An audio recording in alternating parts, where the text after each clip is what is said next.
JT, let's throw up the Tyler Boyd cut up from yesterday and go ahead and transition here to some skill position guys. And here on your screen, again, if you're with us live on YouTube, this is your opportunity to see in cinematic slow motion Tyler Boyd at work at yesterday's mandatory mini camp. If you're not watching and just listening, now is the heat. Oh, I know. The cleats are strong. The toe tap is strong. If you are just listening, it's time to tune in to the visual portion of today's show because we got a lot of show and tell for you.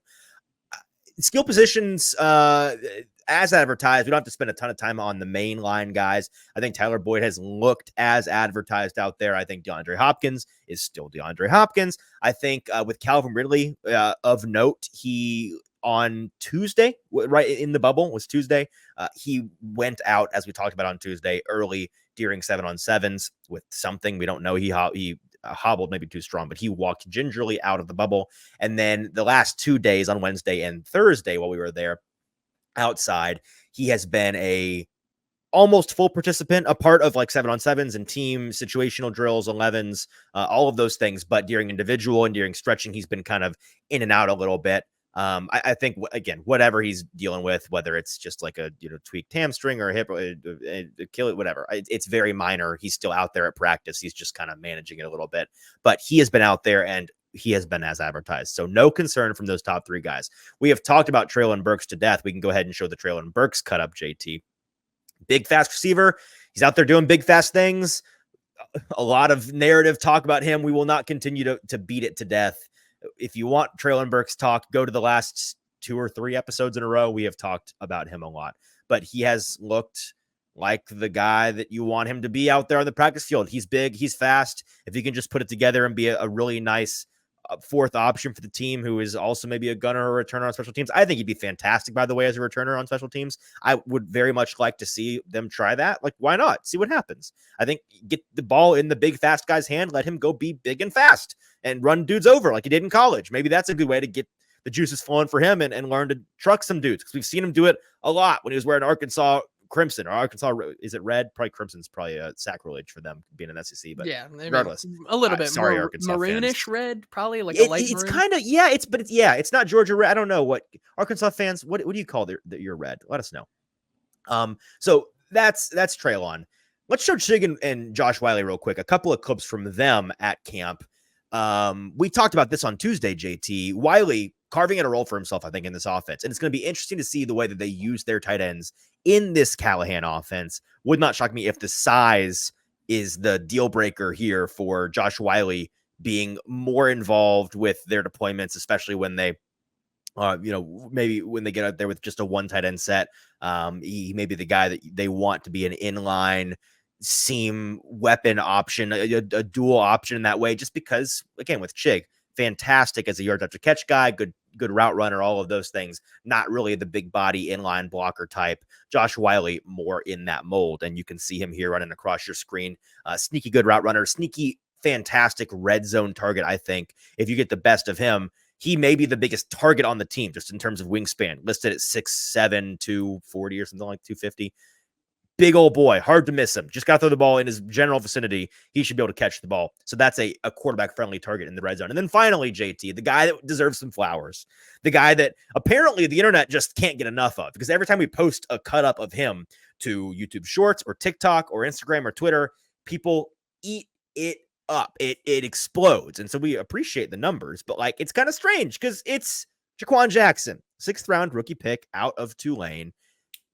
I will say this about the young man. The young man has looked the part out there on the practice field, at least in shorts. Again, let's see what happens when the pads come on. But here's what I'll say about him. He's doing some things in practice, and you see here on the screen some fantastic footwork. Today he was doing the ladder drill, was vocally impressing his teammates. We heard them vocally impressed by him doing some footwork ladder drill things today. He's got some of that some of that Kyle Phillips practice energy to him. And if he can just not be breakable like Kyle Phillips and be the element on special teams that they wanted Kyle Phillips to be when he was drafted a couple years ago, then I think he could be like that kind of guy. Now, I'm not crazy about him as a draft prospect. That doesn't mean he can not be a good NFL player. I'm struggling to speak here because I don't know how to parse my words on Jha'Quan Jackson. I would say that he is impressing me so far. Yes. The bar was set extremely low. I am willing to go in with an open mind to training camp to see what he's got. I would just like to say that, I don't think myself or you or even, maybe someone like Zach or Stoney over at Football and Other F Words did a lot of digging on a guy like Jha'Quan Jackson. No. I think that's fair to say. Yeah. But the things that we knew is that, his ability to be a fluid route runner and be able to play in that slot position is something that's very useful. And the kick returning is also a very big reason of why I think that they drafted him. Derek, even in the comments, says his height bothers me. And I think that that's fair. There are some height concerns there with a guy like him. However, what did Kyler Murray say the other day? Greg Dortch, if he was 6'3", top 5 receiver in the league. Exactly. Jha'Quan Jackson, if he was just 6'3", guys. Top 10 then again, rookie, top 10 rookie. I was going to say, there are things that he's doing in practice that have surprised me as well.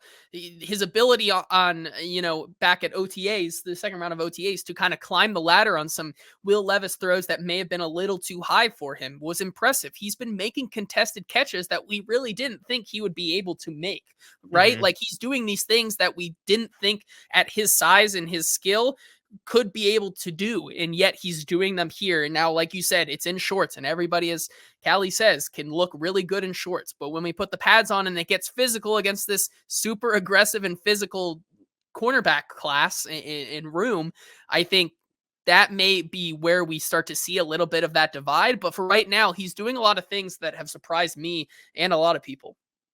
The general in the comments asks, does Jackson have as good of hands as I do? I will say I watched Jackson have at least one drop today, and I had one drop today. So we're pretty much on par, if I had to be honest with you. I think we're pretty equivalent in that. Sorry, say that again? That's how statistics work right there. Right, exactly. So I probably, if I had declared this year, probably also would have been a 6th round pick. I'd imagine we're probably the same age. How old is Jha'Quan Jackson? Let's find that out because we might be the same age as well. Got to be 22, 23. He's probably a little bit younger than me, but let's see. He is 24. We're the same age. Oh, there you go. I am 6 months older than him. So we're basically the same. How tall is Jha'Quan Jackson? Wait, this is a funny thing. Maybe we're the same person if you really think about it. Yes. Besides me being very white and him not being white. Derek thinks that you're too short to get drafted. He's 5'9". I'm 5'8". So he's got an inch on me. I've got 6 months of age on him, and we both had one drop today. And okay, do with that information what you will. But in all seriousness, the general brings up the drop. It's a good segue for me to kind of unload my rough notes here from practice today, the parts we weren't allowed to film, the team periods. There was a section of today's practice when he was running with Malik Willis out there. Malik Willis, 4 throws Malik Willis had. 3 of them were to Jackson. One was a drop, a tough catch coming right at us at the sideline. He should have made the catch. One of the lesser plays I saw from Jackson this week. But then Willis had Jackson open, running downfield and then down across the field, and both times just whiffed on him. A tough day for Willis today. Besides this completion to me, I want to talk a little bit. Use this opportunity to talk a little bit about the way that they operated today. It was a lot of situational stuff, which was interesting, but I don't know how.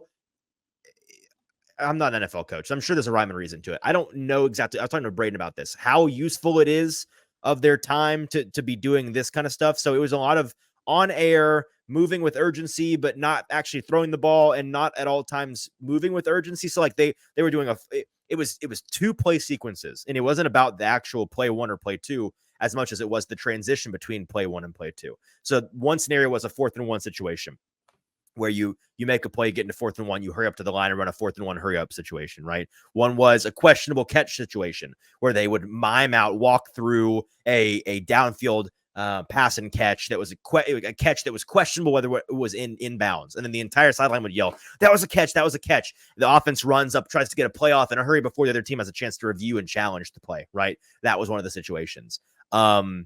They did 30 seconds left, 2 plays, a 2-play sequence where it was a hashtag establish the run, inside zone look, hand off the ball, hurry up, get back on the line, and then a pass to the sidelines that is intended to either be an overthrow out of bounds, throwaway, or a toe tap or get out of bounds. And then the last one was kind of weird. 3rd and 1 in field goal range, trying to figure out whether or not you want to run the field goal unit out there. And I think just getting the timing of that down. But it was a lot of stuff that, like, very new team, new coaching staff. That's what we're doing today. We're just going to get in our bodies these individual, unique situations. But it was all about the 2 plays at a time. So that's what today was. And that's kind of all I have to say on the topic of the skill position guys. Stoked to see them once we get into pads. That's the ultimate thing. And not that, I really need to see Calvin Ridley in pads. No, I need to see Calvin Ridley going up against a DB that's in pads. That's what I want to see. Show me the physicality. Show me these guys going up against Titans. We're going to talk about this in a minute. Plenty of press coverage to come down the pike. Let's see some of that. Let's see them get some pushback and see how a guy like Jha'Quan Jackson, let's see how he handles some of the physicality back there. Yeah, I agree with you. No, that's no basically notes? all I had to say as well. A lot of different things that they were doing this past week between 3rd down and red zone looks and things like that are all necessary. And, maybe not the most sexy thing to watch and report on, but, are to have a successful team and to have a cohesive team, must be done.